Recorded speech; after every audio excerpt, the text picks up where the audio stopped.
వేద విద్యను అభ్యసించడం ద్వారా హిందూ ధర్మ అపూర్వ సంపదలు పరిరక్షించడానికి దోహదపడిన వారమవుతామని సమాఖ్య వేద స్వస్తి విభాగ అధ్యక్షులు తణికెల రాంబాబు అన్నారు. శ్రీ బ్రాహ్మణ అభివృద్ధి సమాఖ్య సేవా సంఘం ఆధ్వర్యంలో కాకినాడ రామారావుపేటలో ఉన్న వేద విజ్ఞాన ప్రతిష్టాన ప్రాంగణంలో వేద స్వస్తి కార్యక్రమం ఘనంగా జరిగింది.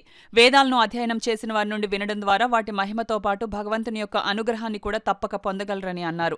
సమాఖ్య ముఖ్య సలహాదారులు నాగమహాశయ సహకారంతో ఈ కార్యక్రమాన్ని నిర్వహించామన్నారు.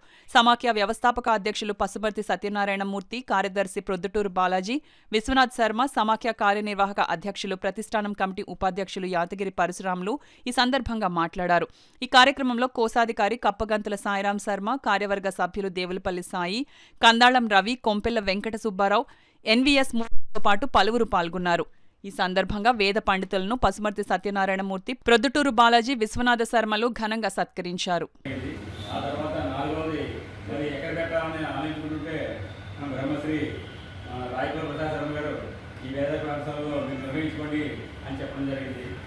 మేము ఆనందించిన విషయం ఏంటంటే ఈ యొక్క వేదస్వస్తి యొక్క కార్యక్రమాన్ని ఎవరికి చెప్తావా అని చెప్పేసి మేము అధ్యక్షుల వారు మేము కూడా అనేక విధాలుగా తజ్జన బజ్జలు పడిన తర్వాత మాకు పరమేశ్వరుడు చూసినట్టుగా శ్రీ తణికెల రాంబాబు గారి ఆధ్వర్యంలో ఇవి జరగడం చాలా చాలా ఆనందదాయకంగా ఉంది. అలాగే సంఘం తరపు నుంచి కూడా అందరి తరపు నుంచి కూడా వారికి ప్రత్యేక ధన్యవాదాలు కృతజ్ఞతలు తెలుపుకుంటున్నాను. అలాగే వారు ఈ ప్రతిదీ కూడా ఇంత జరిగినటువంటి వేదశస్తి కూడా ఏ వేదశస్తి కూడా ఆపకుండా వారి ఆధ్వర్యంలో చక్కటి సర్వేశ్వరుడు వేదములను తీసుకొచ్చి వేదఘోష వినిపించడం మరి అది మామూలు విషయం కాదండి.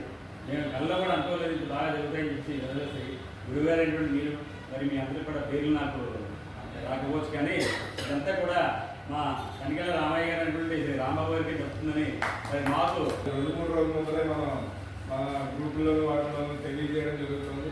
ఈ యొక్క విషయాన్ని ప్రతి ఒక్కరు కూడా అన్ని గ్రూపులతోనూ ఈ గ్రూపుని చూడొద్దని, ఈ గ్రూప్లో ప్రత్యేకంగా ఏదైనా బ్రాహ్మణులకు ఉపయోగపడేది ఉంటేనే మాత్రమే ఇందులో స్పందించడం జరుగుతుంది. అంతే తప్ప అన్ని గ్రూపులతోనూ చూసి ఇది కూడా ఎందుకులో అనేసి చూడటం మానేస్తున్నారు చాలామంది. దయచేసి నేను చెప్పేది ఏంటంటే 10 మందికి ఉపయోగపడేదే నేను పెట్టడం జరుగుతుంది, అందరికీ ఉపయోగపడేదే. నాకు ఎందుకులే అంటే సరిపోదండి, ప్రతి ఒక్కరు చూడండి. ఈ వేద స్వస్తి గారు ఇలాగే మొన్న 19వ తారీఖున మహారుద్రాభిషేకం చేయడం జరిగింది. దానికి చాలా అద్భుతమైన ప్రణాళికలన్నీ తీసుకునేది చాలా దిగ్విజయంగా మన తణికెల రాంబాబు గారి ఆధ్వర్యంలో చాలా బాగా జరిపించారు. ఆయనకి మరీ ధన్యవాదాలు తెలియజేస్తున్నాను.